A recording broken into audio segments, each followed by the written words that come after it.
नमस्कार मित्रांनो, स्वागत आहे तुमचं आपल्या पॅशनेट जर्नी या यूट्यूब चॅनलवर।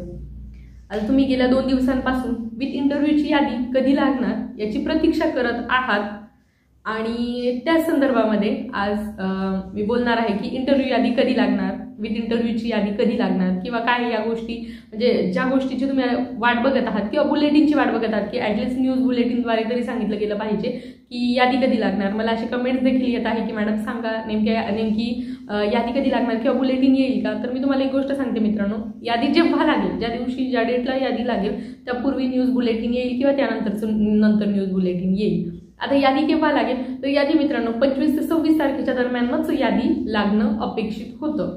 परंतु सध्या राज्यातील परिस्थिती किंवा पुण्यातली परिस्थिती पाहता सध्या महाराष्ट्र म्हणजे खूप जास्त पाऊस चालू होता आणि काही थोडेफार टेक्निकल एरर्स असतील, त्यामुळे नियोजित डेटला यादी लागलेली नाही। कारण यापूर्वी जेव्हा पहिली यादी लागली होती तेव्हा देखील जी तारीख डेडलाईन दिलेली होती त्या डेडलाईनला रात्री यादी लागली।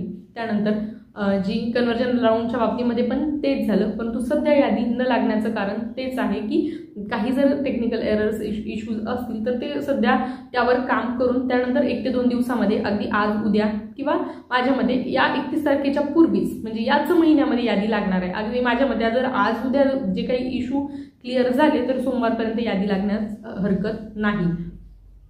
त्यामुळे थोडंसं वेट अँड वॉचची भूमिका घ्या। आता बऱ्याच जणांना असं वाटते की आम्हाला ॲटलिस्ट कळवा, न्यूज बुलेटिनद्वारे कळवा। तर न्यूज बुलेटिन तेव्हाच येईल मित्रांनो जेव्हा यादी लागणार आहे, तेव्हाच न्यूज बुलेटिन येईल। जर न्यूज बुलेटिन आलं तर समजून घ्या आज दिवसभरामध्ये यादी लागेल किंवा जेव्हा न्यूज बुलेटिन येईल त्याच्यानंतर यादी लागते। यादी केव्हा लागणार तर शक्यतो रात्रीच यादी लागणार, ज्या प्रकारे मागच्या वेळी झालं होतं तसंच संध्याकाळच्या नंतर म्हणजे वेळी यादी तुम्हाला प्रसिद्ध केली जाईल। आणि म्हणजे बरेचसे जण की एकदम क्युरियसली वाट बघत आहे तर सध्या तुम्ही असं समजा की 2 ते 3 दिवसामध्ये यादी लागेल। तर काय होतं की संध्याकाळपर्यंत सातत्याने वाट पाहिली जाते। जर त्यावर टेक्निकल इश्यूज आहेत, काम चालू आहे तर 1-2 दिवस देखील इकडं तिकडं होऊ शकतात। तुम्हाला माहीत आहे, मागचे अनुभव आहेत की ज्या गोष्टी सांगितल्या जातात त्याच्यानंतर 1 ते 2 दिवसाचा कालावधी लागू शकतो। तर त्यामुळे ज्या प्रकारे आपल्याला 26 तारखेपर्यंत डेट दिलेली होती तर त्यामुळे आजही यादी जर नाही लागली तर पुढे सोमवार मंगळवारमध्ये यादी लागून जाईल। तर त्यामुळे तुम्ही इंटरव्ह्यूच्या तयारीमध्ये राहा, कारण आता पुढे इंटरव्ह्यूला तुम्हाला फक्त यादी लागली, यादीमध्ये नाव आलं म्हणजे तुमचं सिलेक्शन झालं असं नाहीये। यादीमध्ये नाव आलं म्हणजे फक्त एक पायरी पुढे गेलेला आहात, त्यानंतर तुम्हाला एकाच धाप्रमाणे तुम्हाला फेस करायचं आहे त्या इन्स्टिट्यूटमध्ये जाऊन। आता मला काही जणांचे असे प्रश्न आहे की आम्हाला इंटरव्ह्यूमध्ये जायचंच नाही, आम्हाला 10% जागांमध्ये मी मागे एक व्हिडिओ बनवला तर त्याच्यावर बऱ्याचशा कमेंट आले, मॅडम ते सांगा आम्हाला जायचंच नाही इंटरव्ह्यूमध्ये। मी तुम्हाला त्या दिवशी एक गोष्ट सांगितली होती की तुम्ही 10% जागांच्या भरोशावर बसू नका। तुमच्या जिल्ह्यामध्ये, तुमच्या जिल्ह्याच्या आसपास जर तुम्हाला एखादी चांगली संस्था अप्रोच करत असेल किंवा तुमचं यादीमध्ये नाव आलं असेल तर तुम्ही तिथे जावं, हे मी तुम्हाला सांगितलं होतं। हा तुम्ही नाही गेलात तर तुम्हाला पुढे संधी मिळेल का तर मिळेल, त्याचा काही इश्यू नाहीये। मागे पण जे लोक विथ इंटरव्ह्यूमध्ये गेले नाही किंवा ज्यांचं सिलेक्शन झालं नाही, म्हणजे इंटरव्ह्यूला गेले पण सिलेक्शन झालं नाही, इंटरव्ह्यूला गेलेच नाही, त्यांना ही संधी मिळाली। त्यामुळे संधी मिळणार नाही असं नाही, पुढे तुम्हाला सेकंड फेजला संधी मिळेल। संधी कोणाला मिळणार नाही, ज्यांचं सिलेक्शन झालंय त्यांनाच मिळणार नाही, म्हणजे ज्या वर्गासाठी सिलेक्शन झालं त्यांना मिळणार नाही। जर 1 ते 5 ला सिलेक्शन झाला असेल तर मग तुम्हाला पुढच्या वर्गाला 6 ते 8 वगैरेला संधी मिळेल। पण जर शक्यतो 6 ते 8च्या जास्त जागा नाही आहेत, तुम्हाला माहिती आहे ज्या काही जागा आहेत त्या फक्त सायन्स मॅथच्या जागा दिसून आल्या आपल्याला, इंग्रजीच्या वगैरे जागा दिसल्या नाही। तर 10% मध्ये इंग्रजीच्या वगैरे जागा दिसू शकतात पण त्या पण खूप कमी असतील, त्यामुळे मेरिट बऱ्यापैकी हाय जाऊ शकतं। म्हणून मी तुम्हाला सांगते जर असेल तुम्हाला मिळत असेल संधी तर तुम्ही जॉईन करायला हरकत नाही। नंतर पुढची एक्झाम झाली तर ती एक्झाम देऊन पुन्हा तुम्ही ZP ला येऊ शकता, सर्व्हिस वगैरे काउंट होते। जर 100% अनुदान असेल तर 100% अनुदान शाळेतच जॉईन व्हा, हे मी तुम्हाला याने सांगेल। जर तुमच्या इथे 30%, 40%, 80% अशावाल्या शाळा आल्या असतील तर मग शक्यतो तुम्ही तिथे जॉईन न झालेलं जास्त बेटर राहील। त्यानंतर बघा या गोष्टी झाल्या यादीच्या बाबतीमध्ये। आणि आता इंटरव्ह्यूला बऱ्याच जणांचं आहे की विथ इंटरव्ह्यूच्या राऊंडमध्ये म्हणजे इंटरव्ह्यू कसा द्यायचा किंवा इंटरव्ह्यू प्रोसेस कशी असेल, डेमो कसा द्यायचा किंवा काय गोष्टी। तर या संदर्भामध्ये मित्रांनो मी 2 व्हिडिओ बनवलेले आहे, बऱ्यापैकी लोकांनी बघितले आहे आणि त्यांना आवडले देखील आहे। बऱ्याचशा पॉझिटिव्ह कमेंट जुन्या व्हिडिओजला येत आहेत, तर तुम्ही जा आपल्या चॅनलवर अवेलेबल आहेत की डेमो कसा द्यायचे, त्याचे 2 पार्ट मी बनवलेले आहेत, तर ते तुम्ही जाऊन बघा। आता बऱ्याच जणांचं असं म्हणणं आहे की डेमो वगैरे घेणारच नाही, पैशांचीच मागणी करणार, तर नाही मित्रांनो। आता 196 संस्थांचे जेव्हा पसंतीक्रम आले त्यानंतर त्यांचे जेव्हा इंटरव्ह्यूज वगैरे झाले ना, तर तिथं बऱ्याच उमेदवारांचं एकही पैसा न घेता चांगल्या ठिकाणी सिलेक्शन झालंय. म्हणजे ज्यावेळी आपल्यावेळी आपलं 2023चं रजिस्ट्रेशन करायचं होतं तेव्हा त्या उमेदवारांनी रजिस्ट्रेशन केलं नाही, कारण की त्यांचं विदाऊट एनी पे म्हणजे काहीही तुम्ही पैसे न देता त्यांचं सिलेक्शन झालं होतं. तर त्यामुळे त्यांनी इथे रजिस्ट्रेशनच केलं नाही, जेणेकरून ही जागा पण त्यांना म्हणजे तुमच्यासाठी त्यांनी ही जागा पण सोडली होती. म्हणजे 2022च्या भरतीमध्ये ते आलेच नव्हते. तर हीच गोष्ट मला तुम्हाला सांगायची आहे की तसा अप्रोच ठेवू नका, निगेटिव्ह अप्रोच ठेवून इंटरव्ह्यूला जाऊ नका. मी पूर्ण म्हणजे डेमोची A to Z तयारी कशी करायची ना मी सांगितलं आहे. त्या संदर्भामध्ये मी तुम्हाला आणखी पण 1-2 व्हिडिओ घेऊनच येणार आहे की नेमकं डेमो, कारण की कसं आहे तुम्ही एखाद्या इन्स्टिट्यूटमध्ये वेगळ्या गोष्टी विचारल्या जाऊ शकतात. इन्स्टिट्यूट म्हणजे संस्था म्हणजे वेगवेगळ्या संस्था आहेत. तर एखाद्या ठिकाणी वेगळं काही विचारलं जाईल, एखाद्या ठिकाणी वेगळं काही विचारलं जाईल. तर तुम्ही म्हणजे त्या पद्धतीने तयार असायला हवं.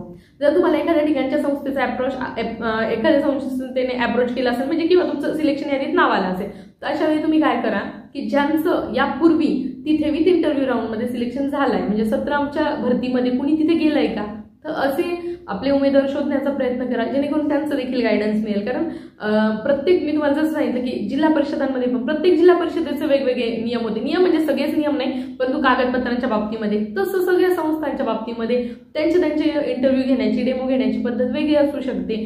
किंवा मग आपल्याकडून अशा गोष्टी गेल्या पाहिजे की जेणेकरून आपण तिथे फोकसला यायला हवं. तर याच गोष्टी आहे मित्रांनो की तुम्ही स्वतः कसे फोकसला येणार किंवा तुम्ही कशा इतरांपेक्षा म्हणजे इतर 10 जे विद्यार्थी इतर 9 जे विद्यार्थी तुमच्यासोबत आहेत त्यांच्यापेक्षा तुम्हाला वेगळेपण जर तुमचं दिसून आलं तर नक्कीच सिलेक्शन तुमचंच होणार. आणि एकतर पेमेंटमध्ये फरक नसतो, त्याचबरोबर 100% ग्रँटेड वर तुम्ही जर आता 3 शिक्षण सेवक कालावधी रद्दच होणार आहे, त्यासाठी प्रयत्न चालूच आहे. रद्द नाही झाला तर कमी तर नक्कीच होईल, कमी नाही झाला तर मानधनामध्ये वाढ होणारच आहे. तर याचा अर्थ तुमचा फायदा नक्कीच आहे. मग तुम्ही इथे विथ इंटरव्ह्यू संस्थेमध्ये जरी जॉब केला आणि पुढे परीक्षा देऊन जर झेडपीला आले, तुमच्या जिल्ह्यामध्ये आले, तरी पण तुम्हाला फायदा होणार, तुमची सर्व्हिस काउंट होणार, तुमचा तोटा नाहीये. इंटरव्ह्यूच्या राऊंडला जाऊन तुमचा तोटा नाहीये. फक्त मी तुम्हाला पॉझिटिव्ह सांगण्याचा प्रयत्न करते.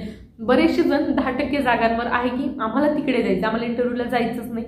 तर ती तुमची इच्छा असेल, तुमचं सिलेक्शन यादीत नाव आलं पण तुम्हाला जायचं नाही, तर मग तिथे तुम्हाला माहिती की 10 जण एका संस्थेसाठी असेल, तुम्ही कट झाले तर 9 जण जाणारच आहे. 9 जण नाही गेले, अजून एखादा गेला तर 8 जण जाणारच आहे. म्हणजे त्यांच्यामध्येच कॉम्पिटिशन असणार आहे. तर या गोष्टी आहे. म्हणजे तुम्ही जर नाही गेले तर म्हणजे तोटा तुमचा तोटा होईल, पण ते बाकीचे जे आहेत तर त्यांच्यामध्ये कॉम्पिटिशन कमी होईल, हे बघून घ्या तुम्ही. बाकी मग 10% जागांचं कसं आहे की आता सप्टेंबरमध्ये लागणार आचारसंहिता, त्यानंतर सरकार बदलणार आणि गोष्टी 17 सारख्या होऊ नये यासाठी मी म्हणते की जर सिलेक्शन मिळत असेल तर घेऊन टाकावं, असं माझं प्रामाणिक मत आहे. जर 10% जागांसाठी थांबणार असेल तर तेही तुम्ही करू शकता, ती तुमची इच्छा आहे की 10% जागांमध्ये जायचं का. तर याच गोष्टी आहेत मित्रांनो. जोपर्यंत तुमचं सिलेक्शन होत नाही तोपर्यंत तुम्हाला पुढे संधी मिळणार. यादीत नाव आलं म्हणजे तुमचं सिलेक्शन झालेलं आहे असं नाहीये. जर यादीत नाव आलं तरी पण तुम्ही पुढच्या राऊंडला पात्र असू शकता, पुढच्या राऊंडला तुम्ही जाऊ शकता. यादीत नाव आलं, तुम्ही इंटरव्ह्यूला गेले आणि तुम्ही सिलेक्शन तुमचं झालं आणि मग तुम्ही जॉईन झाले नाही तरच तुमची संधी जाते. सिलेक्शन झालं, तुम्ही जॉईन झाले तरी पण तुमची संधी गेली, सिलेक्शन झाले तुम्ही जॉईन नाही झाले तरी पण तुमची संधी गेली. ह्या 2-3 गोष्टी आहेत त्या समजून घ्या. आणि बऱ्याचशा जणांचं हेच होतं की ते सांगा मॅडम आम्हाला नाही जायचं, तर मी तो मुद्दा तुमचा क्लिअर केला. पण मला असं वाटतं की तुम्ही जावं, विथ फुल तयारी जावं. कारण आता बघा जिल्हा परिषद शाळांमध्ये काम करण्यासाठी देखील 1000 किलोमीटर दूर लोक आलेले आहेत. 500, 600, 700 प्रत्येकाचं म्हणजे दुःख वेगवेगळं आहे. जर तुम्हाला 100-150 किलोमीटरच्या आत संस्था मिळत असेल तर मला असं वाटतं की त्यात काहीच म्हणजे चुकीचं ठरणार नाही. दूर जाण्यापेक्षा ते बेटर राहील. तसं प्रत्येकाला असं वाटतं की माझं सिलेक्शन झेडपीवर व्हावं, पण सर्वांचंच होणार नाही. पण जर संस्था चांगली असेल तर करायला काहीच हरकत नाही. याच गोष्टी आहेत. त्यानंतर मग मी तुम्हाला आता थोड्या वेळापूर्वी सांगितल्याप्रमाणे डेमो आणि इंटरव्ह्यूची तयारी कशी करायची त्या संदर्भामध्ये मी खूप सुंदर 2 व्हिडिओ बनवलेले आहेत, ते जाऊन बघून घ्या. आणखी तुमच्या मनामध्ये काही असेल तर त्या व्हिडिओच्या कमेंटमध्ये मला कमेंट करा, मी त्यावर तुमचं उत्तर देण्याचा प्रयत्न करेल किंवा त्या संदर्भामध्ये नेक्स्ट व्हिडिओ घेऊन येईल. यादी तुमची लवकरच लागणार, लवकर म्हणजे अगदी आज उद्या 1-2-3 दिवसामध्येच यादी लागणार आहे. त्यामुळे तुम्हाला लवकर पुढच्या 15 दिवसामध्ये डेमोसाठी बोलवलं जाणार, इंटरव्ह्यूसाठी बोलवलं जाणार आणि तुमची फायनल यादी मग त्या संस्थेमध्ये तुमची फायनल यादी लागणार. मग तिथंच तुमचं DV आणि पुढच्या गोष्टी तुमच्या त्या जिल्हा परिषद त्या संस्थेमार्फत त्या जिल्ह्यामध्ये होणार आहे. तर त्या संदर्भामध्ये पुढे मी तुम्हाला सांगेल गोष्टी. आता सध्या तरी एवढीच अपडेट आहे की यादी लागणारच आहे. जे काही थोडेफार टेक्निकल एरर्स असतील ते दूर करून लवकरात लवकर यादी लागेल तेव्हाच तुमच्याला न्यूज बुलेटिन बघायला मिळणार आहे. तर हेच आजचे मुद्दे होते मित्रांनो. आय होप गोष्टी तुम्हाला क्लिअर झाल्या असतील. व्हिडिओ आवडला असेल तर नक्कीच लाईक करा, जास्तीत जास्त शेअर करा आणि हो, चॅनलवर पहिल्यांदा आले असेल तर आपलं पॅशनेट जर्नी हे चॅनल सबस्क्राईब करायला विसरू नका आणि त्याच्या बाजूचा बेल आयकॉन देखील नक्की प्रेस करा, म्हणजे तुम्हाला माझ्या येणाऱ्या सर्व व्हिडिओची नोटिफिकेशन वेळेत मिळत जातील. चला तर मग मित्रांनो, पुन्हा भेटूया अशाच नवीन अपडेट सोबत. तोपर्यंत चॅनल सोबत राहा. धन्यवाद.